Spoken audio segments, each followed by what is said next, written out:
master, and that's all that you're interested in, there were plenty of other yeshivas to go to. But if you want to become a master in serving Hashem, Tomchei Temimim was an excellent address and a place to go. Okay. Excuse me, I'm going to drink a little bit. My throat's a little dry. Okay. It's good it's not Erev Yom Kippur, Erev Rosh Hashanah. Yeah. That's what happens when I travel. It's I came home yesterday from overseas, and this is one of the consequences of being a frequent flyer. So,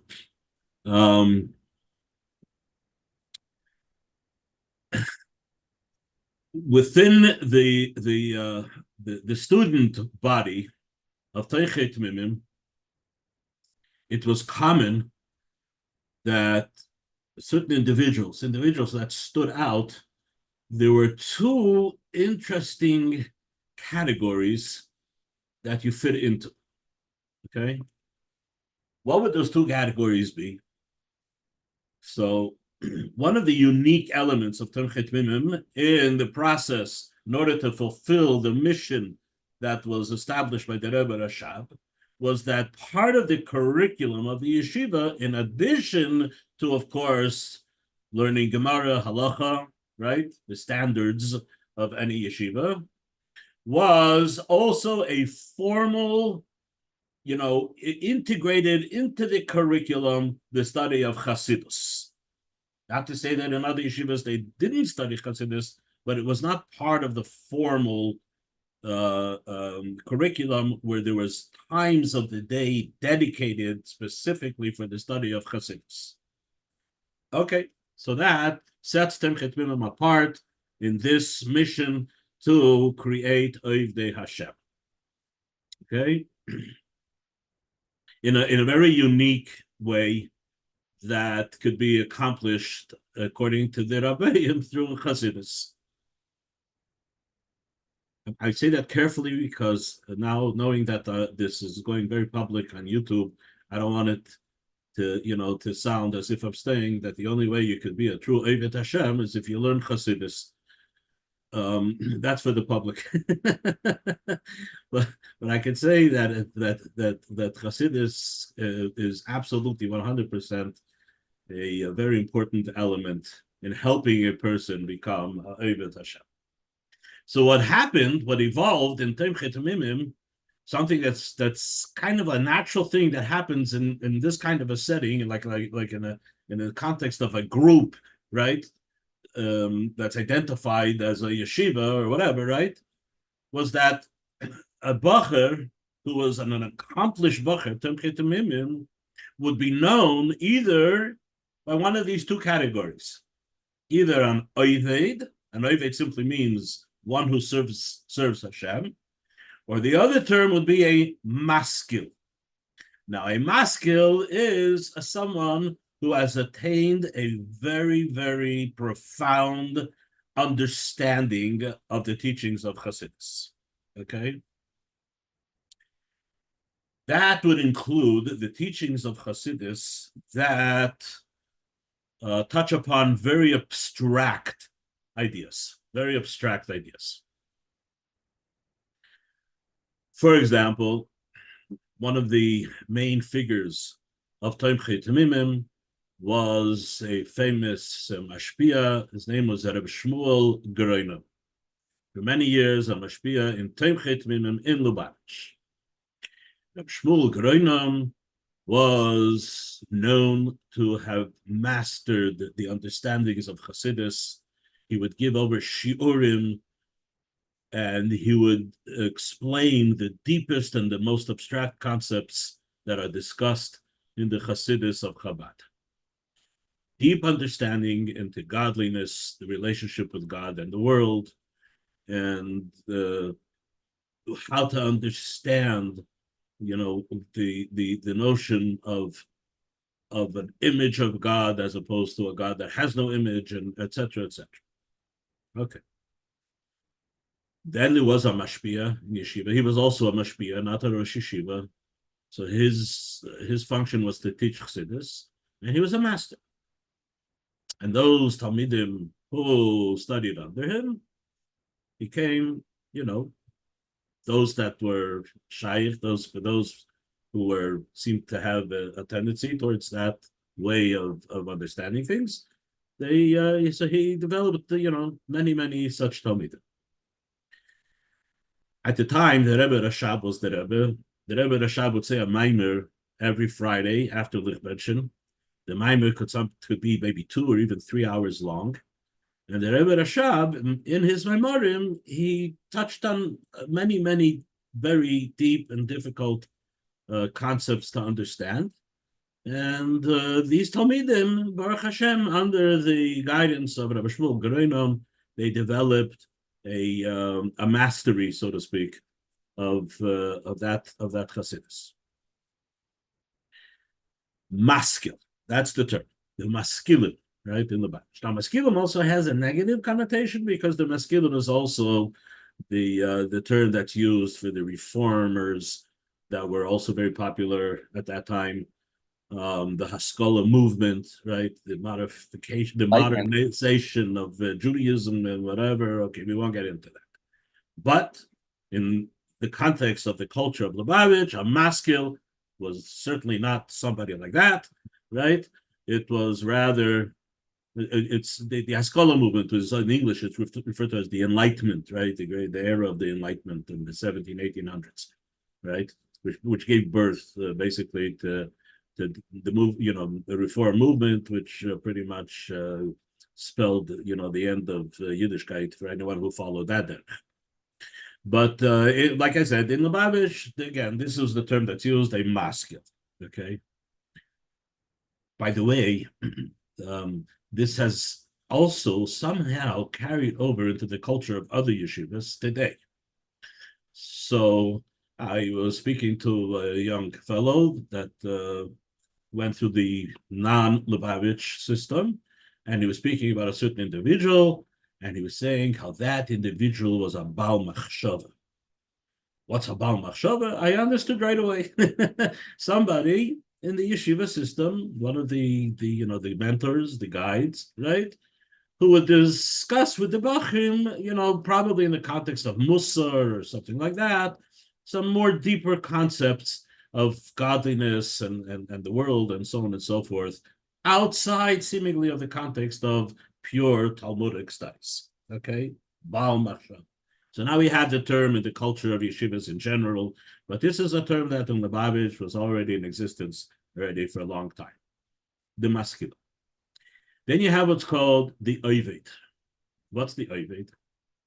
The Oved is the one, and this was also something that was very much part of the culture of Temche Temimim, would be someone who, for example, would spend hours davening. Many hours davening. This was actually very unique in the Temche Temimim system. Now, it was a yeshiva, and it had a schedule, and like I mentioned, learning of Chassidus was part of that schedule. So before davening in the morning, there would be an hour and a half, maybe 2 hours of the study of Chassidus, and only afterwards there would be davening.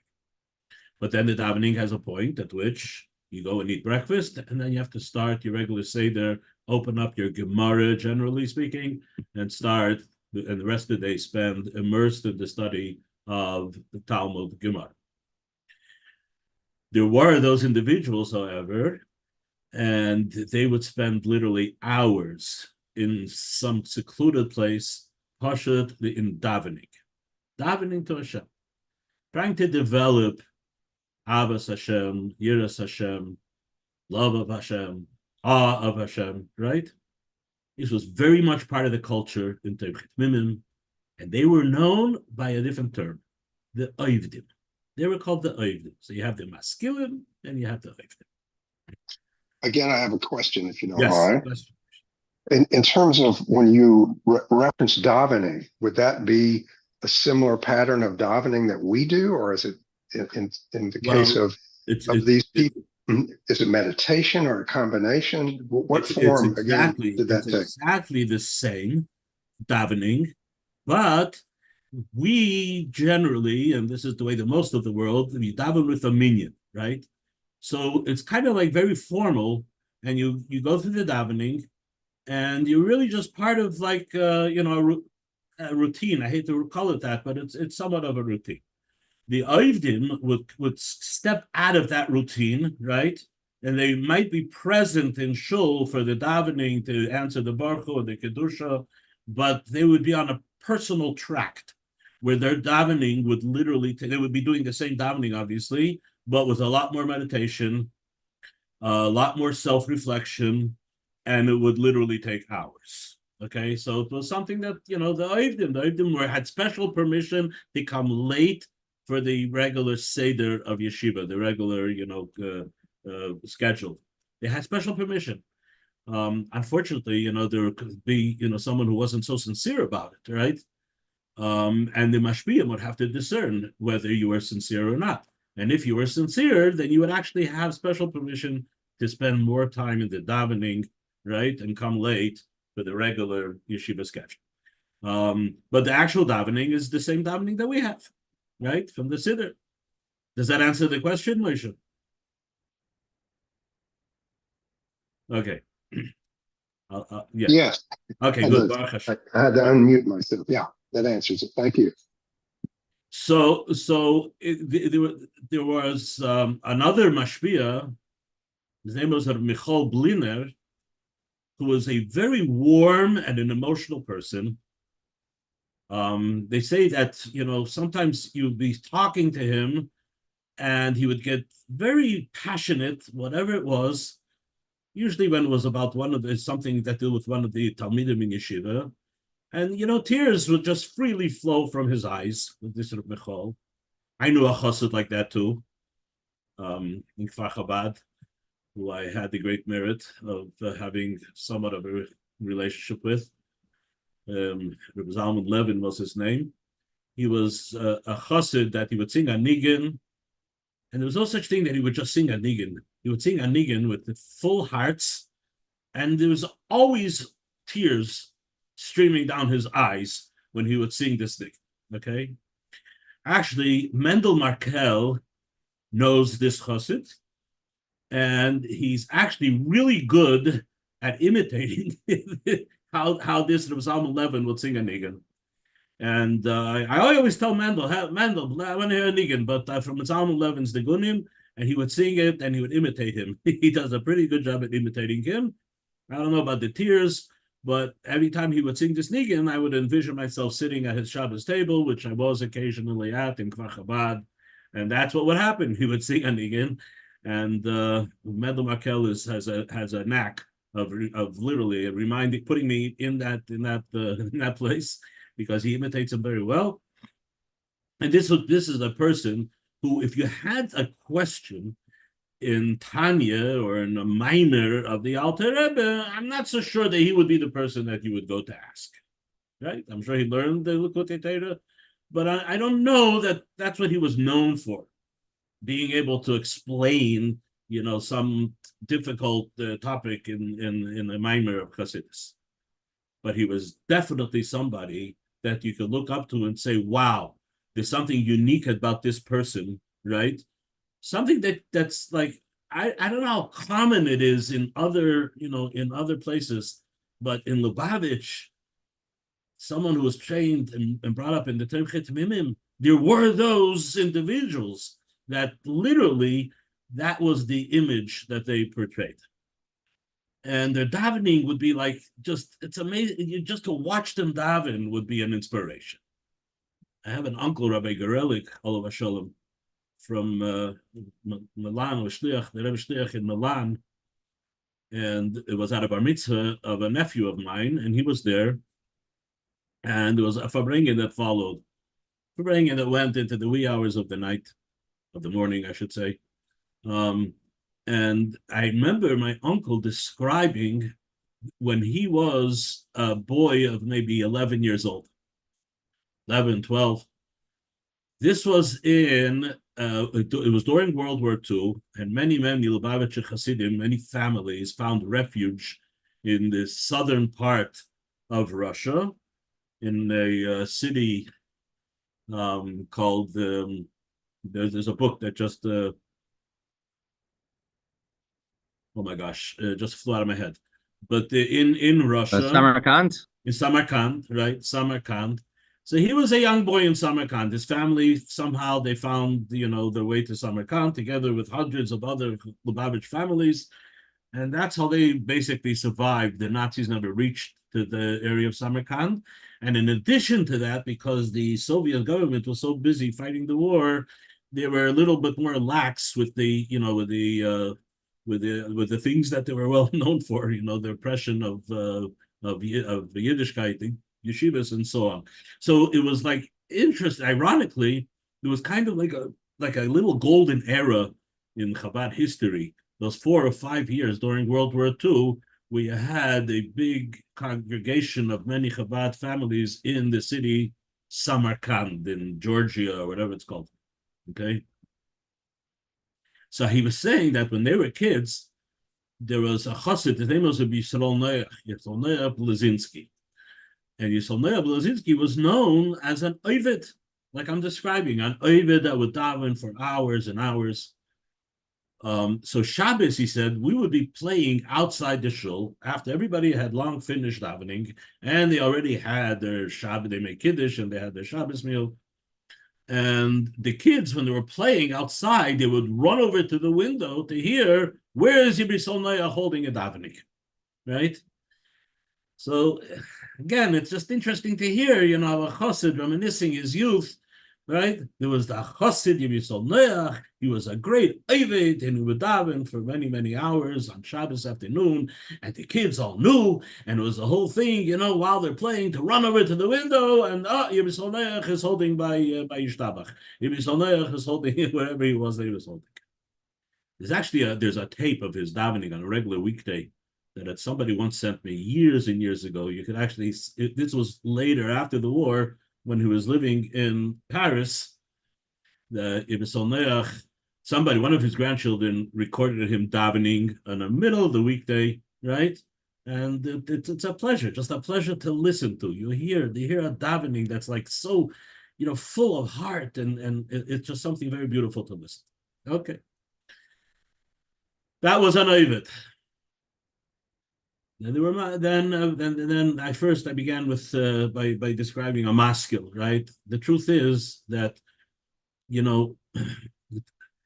so first let me just preface by saying that there are many sichas from the Friedrich Rebbe in which the Friedrich Rebbe speaks somewhat in harsh terms about these maskilim.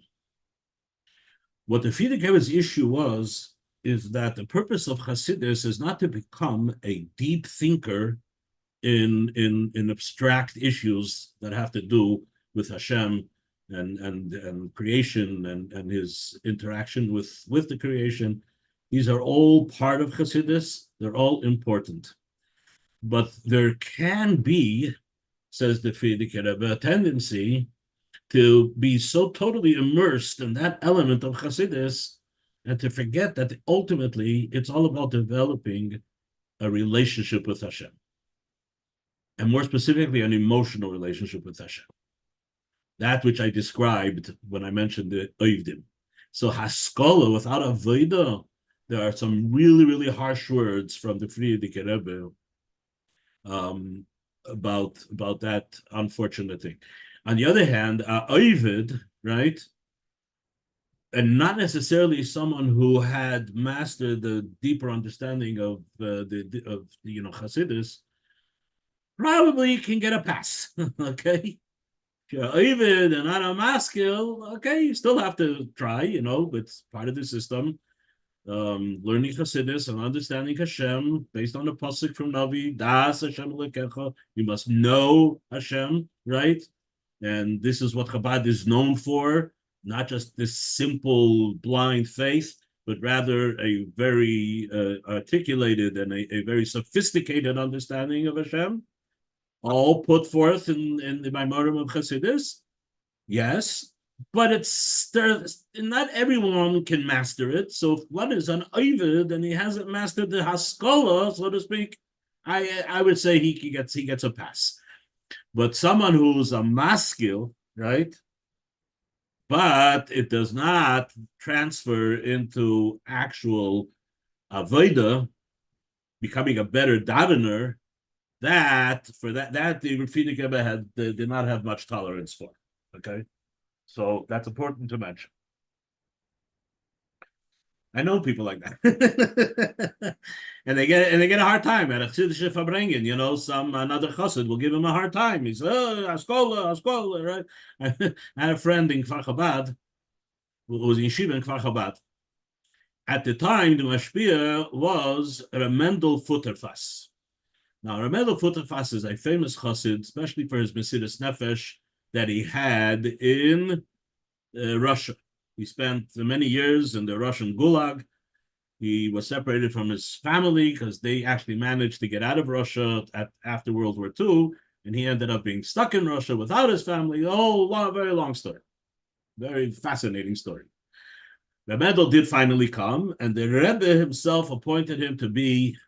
He joined his family that they were living in London, but then the Rebbe told him that he should take his family, move to Kfar Chabad, and become the mashpia in yeshiva. So there was a famous mashpia there for many years of Shlomo Chaim Kesselman. Shlomo Chaim Kesselman was there pretty much from the beginning, the establishment of Kfar Chabad, until like 1970 when he passed away, Tavshanamid, I believe.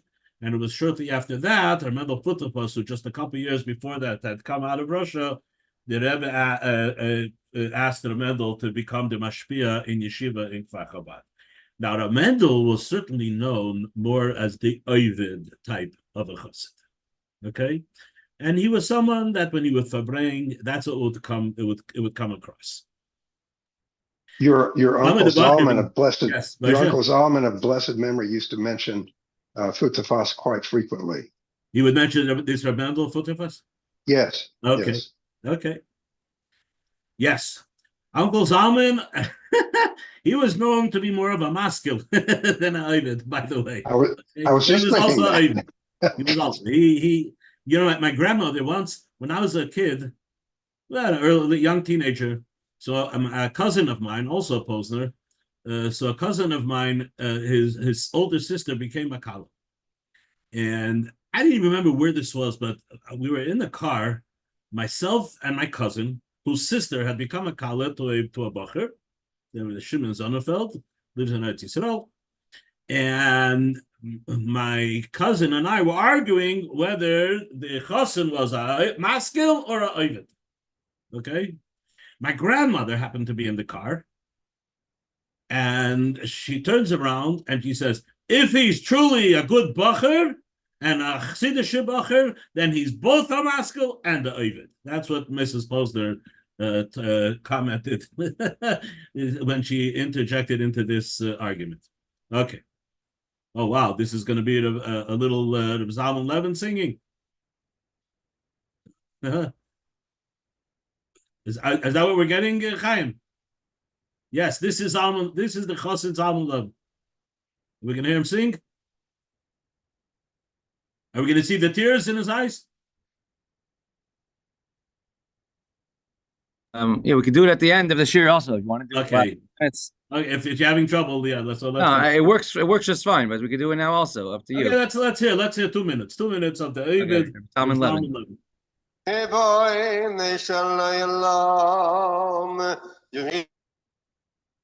Oh, this is when he was young. Yes, I'm not hearing.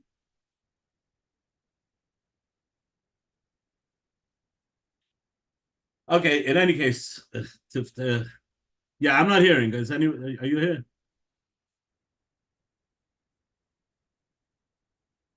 This was he was performing. So.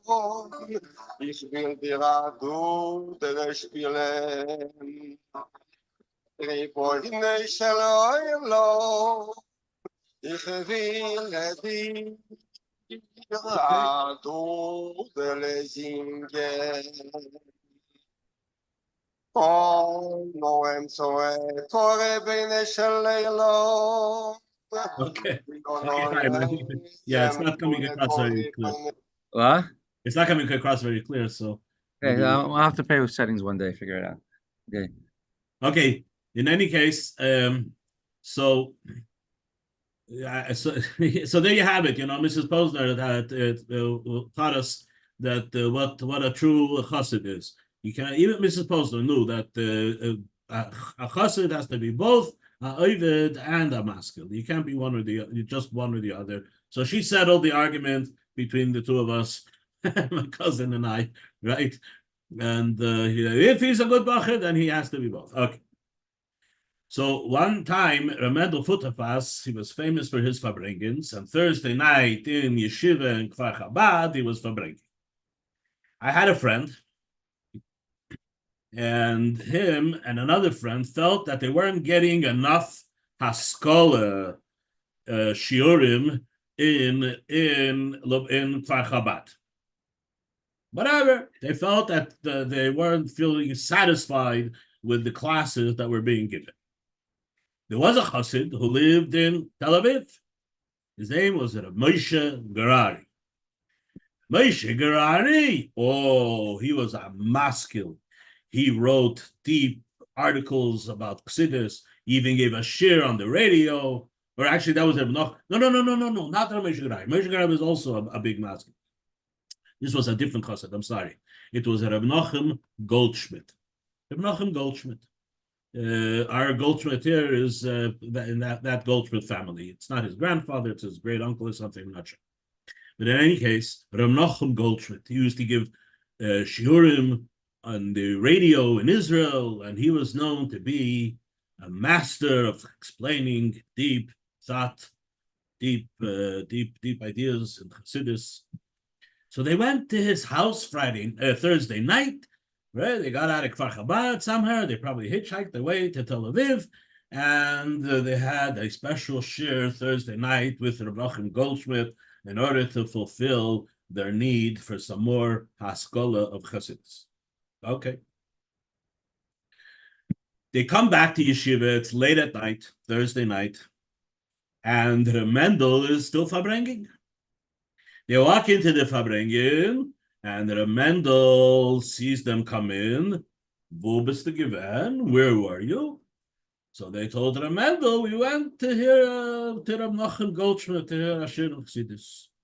So the Mendel, it rings in my ear. My friend was telling me, Haskole, we get learning Haskole. You're going for Haskole, right? So here you have an example, just from one little expression of Reb Mendel Futterfass, this kind of cultural, dissonance, I guess you could call it, going on in Timchit Mimim between the maskil and the oived. They were looking for Haskola. They came in back the middle of the farbrengen, and Reb Mendel Futterfass, with just one expression, pretty much told them everything that he wanted to tell them. It's a Goldschmidt. Herren Haskole. Right? This is how Reb Mendel reacted to what took place, which made a deep impression on my friend. And apparently it's even making an impression on me, because I just repeated the story because it means a lot. It tells a lot. Okay. So now you got a little bit of a picture into this little cultural thing going on in the Chabad system between those who are known to be the maskilim and those who are known to be the oivdim. Okay, and ultimately, if you really want to have the proper image, you want to be both. You don't want to be one or the other. Okay, but if you have to choose, and you could only be one, choose the oived rather than the mask. So that's my own personal advice. Okay. Why do I mention all this? Because we just started learning Shar HaYichud V'Ho'emuna in Tanya. What does the Alter Rebbe discuss? The Alter Rebbe discusses the Echad. We say every day, Shema Yisrael, Hashem Elokeinu, Hashem Echad. It's a mitzvah d'oraisa to read that portion of the Torah twice a day, in the morning and at the night. And basically, it starts with a declaration of the oneness of Hashem. In Shar HaYichud Ve'Amuna, the Alter Rebbe goes into a very deep and abstract discussion of what that means. Included in that abstract discussion is to understand somewhat better what The Zohar means when it speaks about the higher Yehuda and the lower Yehuda. Yehuda Elah, Yehuda Tata.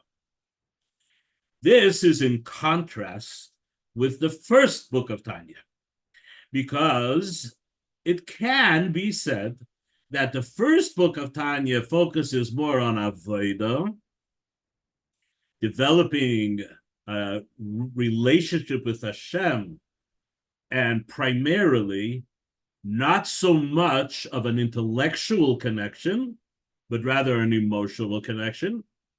What are the topics that come up in the first book of Tanya? Is the Beinoni. It's all about the Beinoni. What is the Beinoni struggling with? He's struggling with a Nefesh Habahamis. The Nefesh Habahamis is primarily an emotional animal, okay? Yes, he has elements of intellect, but he is primarily an emotional being, okay? And the whole first book of Tanya is how to master the emotions of the Nefesh Habahamis, right? And to develop a more pure and holy emotional state, right? Where you're connected emotionally to Hashem, rather than just your natural impulses. That's the first book of Tanya, and I think it would be fair to say that it's a book that probably fits more into the category of Avodah, serving Hashem. Who serving Hashem? Not tzaddikim, Beinonim. What do Beinonim struggle with? A Nefesh Habahamis. What are their biggest struggles? Not some intellectual queries into the deeper understandings of God. No, it's plain and simple. My Nefesh Habahamis. You want to know what a Nefesh Habahamis is? It's all about passions and so on and so forth that are part of the chagas. They're part of our emotional system rather than our intellectual system.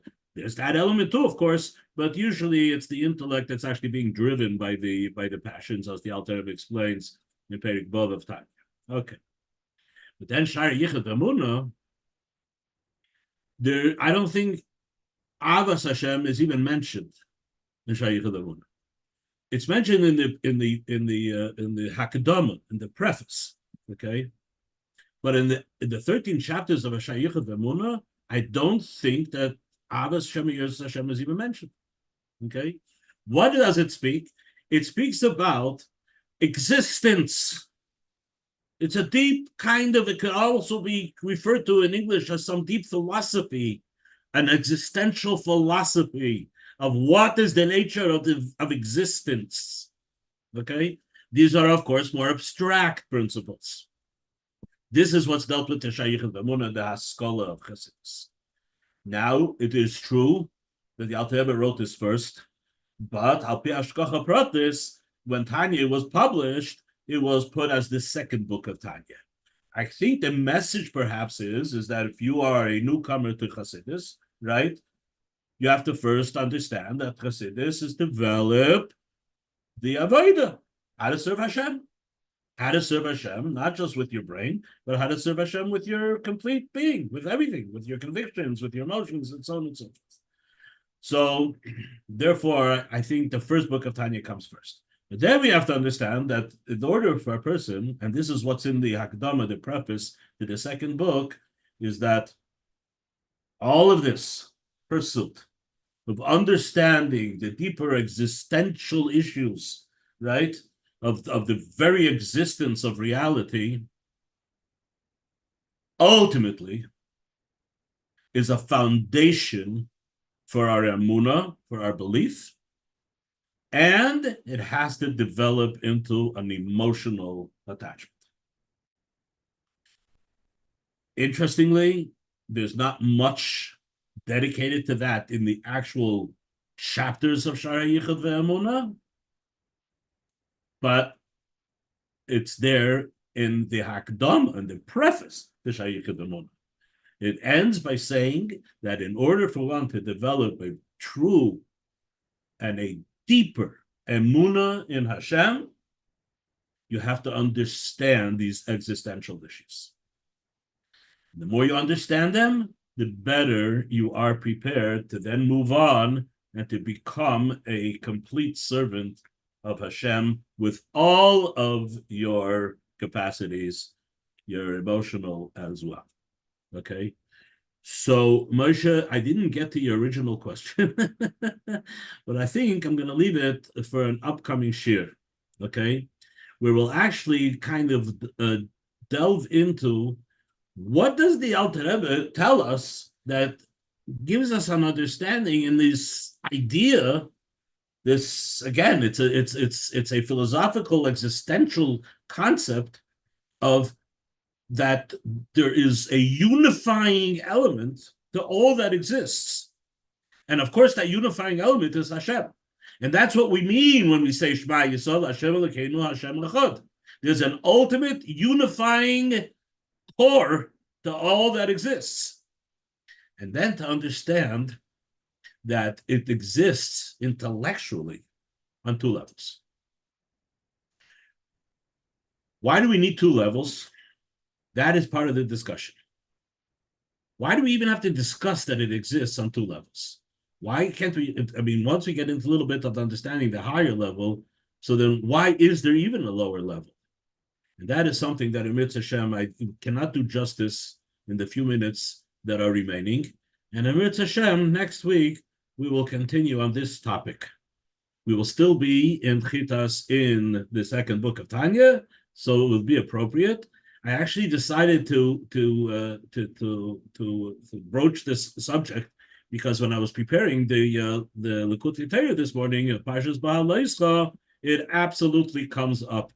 The idea of what do we contemplate? What is the meditation when we recite that pasuk, Shema Yisrael, Hashem Elokeinu, Hashem Echad, the most fundamental of Jewish expressions?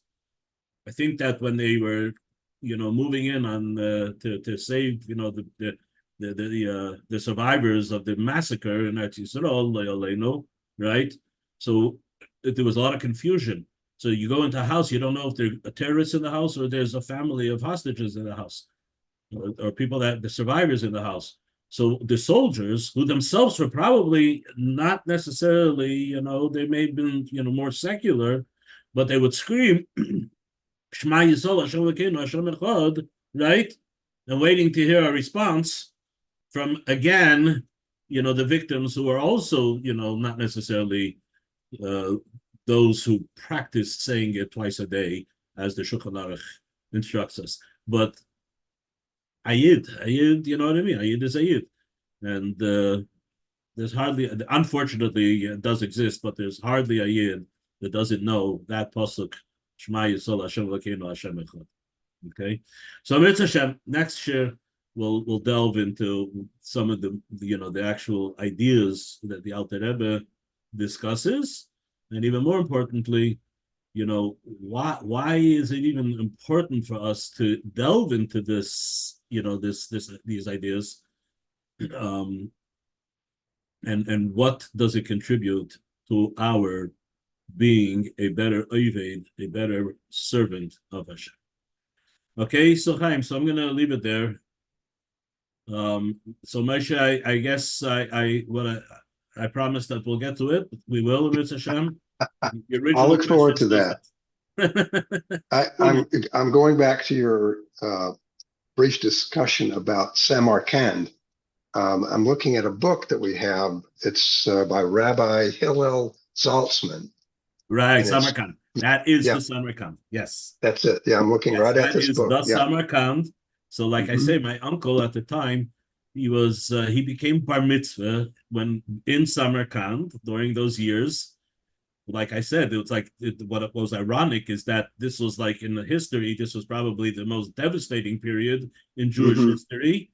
But for that small, group of Chabad Hasidim, it was actually kind of like a golden era, so to speak, because they came together, and they were together with great mashpiyim. Rabbi Nemelech was there, and they actually established it was an underground yeshiva, but they were pretty much free to function, without any interruption from the Soviet authorities. And when you talk to the people who grew up in that era, during that time, they have such fond memories of it. Like I say, this was at Fabrengen with my uncle, Rabbi Garelik, and he spoke about how Yisrael Noach, the famous chassid Rabbi Yisrael Noach, right, who used to daven, with great fervor and passion, known as one of the exemplary oivdim, an oivd in Lubavitch. Yeah, so I think Rabbi Yitkin, I think this would be your aunt, I think, or maybe two of your aunts were actually born there, right? Your father, Olav Shalom, is two of his older sisters, I think, were born in Samarkand. One passed away there. One of them for sure. Maybe the other one was in Poking, maybe when they actually made it out of Russia. In Austria, DP camp. But yeah, two children in Samarkand, but because of the war, one of them passed away. Mm-hmm. I'm looking at a photograph in this book. It's a photograph of our Rebbe, the Rebbe of our time, who arrived in Samarkand in the 1950s. No, the Rebbe was not in Samarkand. No. Then the caption of this picture is incorrect then. We read that caption. What does it say? It says the first picture of the Rebbe to arrive in Samarkand in the 1950s. Here, I'll take a picture of it and send it. It could be the Rebbe met those families in Paris in 1947. In 1947, many of these families managed to escape from Russia, which is a whole story in itself. And the Rebbe, and amongst them was the Rebbe's mother, Rebbe Simchana, and the Rebbe traveled. He was already living in the United States from 1941. The Rebbe traveled to Paris, where many of them had settled, including his mother. And the basic, the reason the Rebbe went was to arrange to bring his mother to America. But at the time, Rebbe spent a few months there, and he met with many of these families that were previously together in Samarkand. But I'm not sure what that caption is. Something doesn't. We actually learned about it this past week in the Gemara. We're learning about Sir Pnei Rav, the importance of looking at the image of the picture of a tzaddik, and not to look at a Russia. Someone lived long because they didn't look at a Russia. So we spoke about Rabbi Simcha Gorodetsky was in Samarkand, and he was arrested with 10 other of his chassidim and people who we taught became chassidim through him, and he was sentenced to death. And the prosecution said that in all of their houses we found these weapons: a picture of the Rebbe and a Tanya. So I think it was very dangerous to have a picture of the Rebbe then in your house. Uh-huh. So I'm not sure, Moshe. The Rebbe, which came to Samarkand in the 1950s. There probably is one in Shul. There's one. Yeah. So we clarify what that is exactly. Okay, so good Shabbos, everybody. I just sent you a text with a picture of. I took a picture of that photograph in the book and the cover of the book. WhatsApp? Is it a WhatsApp? No, it's a regular text. Regular text. Okay, hold on. Let me check my phone. I think it might have just been sent just now. I just heard them. Okay, so this is the book. The first picture of the Rebbe to arrive. The picture arrived in Samarkand. That's what it is.